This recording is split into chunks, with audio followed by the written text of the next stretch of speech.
Traditionnellement, les concurrents de la D2 se retrouvent à Sombref pour la manche de clôture de la saison. Cependant, champion avant l'heure, Timothy Van Parijs était absent, de même que Dieter de Pessemir, qui ouvrait ainsi une voie royale à Hubert de Ferme pour s'adjuger la place de vice-champion. Mais avant cela, celui-ci devait composer avec la présence de Dominique Breunel et du nouveau champion de Hollande, Jan de Winkel. Et c'est précisément lui qui signait le premier scratch avant de céder du terrain face à un Breunel en grande forme. Malheureusement, ce dernier sortait définitivement de la route à mi-parcours et laissait de Ferme et de Winkel s'expliquer pour la victoire.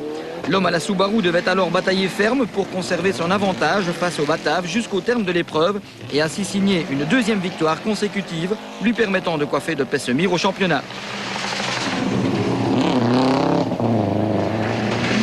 Échouant à 7 secondes seulement, mais néanmoins heureux, De Winkel s'est montré très compétitif et abordera le Condro en leader du naissant Benelux Rally Trophy que lui conteste Peter Thune.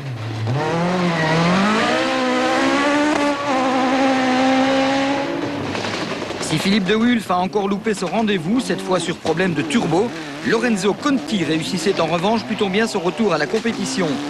En prenant la 5e position finale, il passe lui aussi de Pessemir et monte sur la dernière marche du podium du championnat de Belgique D2. Quant à Xavier Busch, classé 6e, il remportait facilement une Xème victoire d'un groupe N où il fait définitivement office de référence dans notre pays.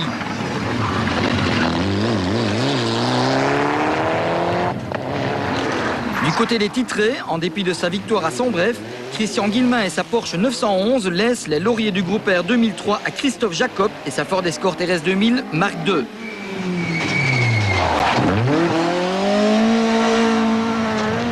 En renonçant ici, Daisy Coles, la sœur de Larry, ne profitait pas du déclassement de Robbie Van Ness pour boîte non conforme. Ainsi, c'est finalement lui qui enlève les titres en A7 et en F2 Groupe A. Enfin, avec ses nouvelles victoires remportées ici en N3 et F2 Groupe N, malgré un train avant ouvert dans une sortie sur le 5e chrono, Daniel Rother s'adjuge les couronnes de ces deux catégories, en plus du titre de vice-champion du Groupe N. Mais l'attraction à Sombref, c'était la présence de Peter Thune, venu se tester au volant de la Renault Clio Super 1600 de chez MI.